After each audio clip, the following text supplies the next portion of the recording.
Bonjour à tous, alors aujourd'hui on va parler de koh Lanta. Alors ça me fait sourire bien évidemment parce que koh Lanta c'est un exemple que je prends très souvent parce que koh Lanta c'est très riche d'enseignements.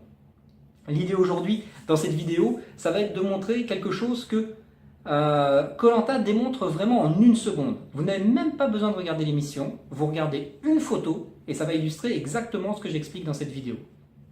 L'idée c'est que pour vous dans une entreprise, tous vos clients sont plus ou moins identiques. Ils sont clients de votre société, ça leur fait donc un point commun qui est un point commun fort.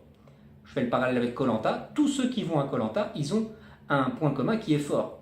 Ils vont dans une émission qui est plutôt difficile, ils ne vont pas manger, ils ne vont pas dormir, ils ne vont pas voir leur famille pendant 30 ou 40 jours, donc ils ont un point commun qui est fort. Et pourtant, ils sont tous différents.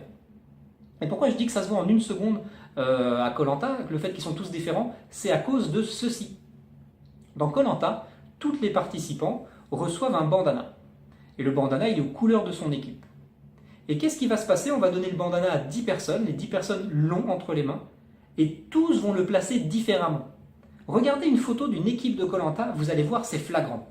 Il y en a qui vont le mettre sur leur front, il y en a qui vont se le mettre autour du cou, les femmes vont peut-être se le mettre dans les cheveux, ou autour du poignet, autour du bras. Il y a plein de façons de mettre un bandana. On est sur une cible vraiment stéréotypée, qui comportent tous un élément différenciateur hyper important, qui est pourtant ultra simple. Tout le monde reçoit le même carré de tissu, le même bandana, et pourtant tout le monde le place différemment. Pour vos clients, c'est pareil. Tous vos clients, ils sont identiques, ils sont dans votre cible de clients, et pourtant ils sont tous différents. Et ça, ne l'oubliez pas quand vous faites un argumentaire, par exemple. Ne déblatérez pas vos arguments toujours dans le même ordre. Peut-être que ça fonctionne avec le client qui a le bandana autour du cou, mais peut-être que ça ne fonctionne pas avec le client qui a le bandana sur le front.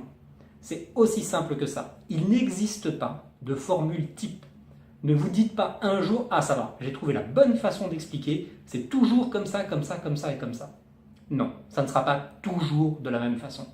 Et c'est ce qui fera la différence entre un bon vendeur et un très bon vendeur.